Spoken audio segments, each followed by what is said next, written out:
कारण हे सगळं करत असताना याच्यामध्ये फार मोठा आनंद आहे, दुःख नाही. आलं का लक्षात?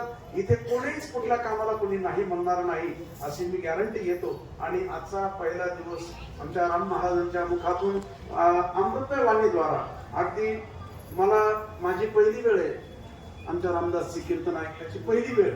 तुम्ही म्हणाल भाऊ बरेच वेळा तुम्ही असं म्हणता, कारण का माझ्या समोर मला कधी मुलं कीर्तन करतात तर मला वेळ मिळत नाही आणि मी करा म्हटलं तर ते लेकरं नाही म्हणतात. परंतु अचानक धाड घातली आमच्या रामजीला, म्हटलं राम आज तुला कीर्तन करायचं तर मला भाऊ मी म्हणलं हो. आणि अतिशय गोड आमच्या रामदासबांची वाणी इतकी गोड असेल मला असं वाटलं नव्हतं. अतिशय मधुर वाणी आहे. माऊलींच्या दरबारामध्ये माऊलींना विनंती करेल त्यांच्या जीवनामध्ये त्यांनी खूप मोठं व्हावं आणि ते आमच्या डोळ्याने पाहावं अशी अपेक्षा बाळगतो. आजचा कार्यक्रम संपलाय. आपलं नियोजन उद्याचं असं आहे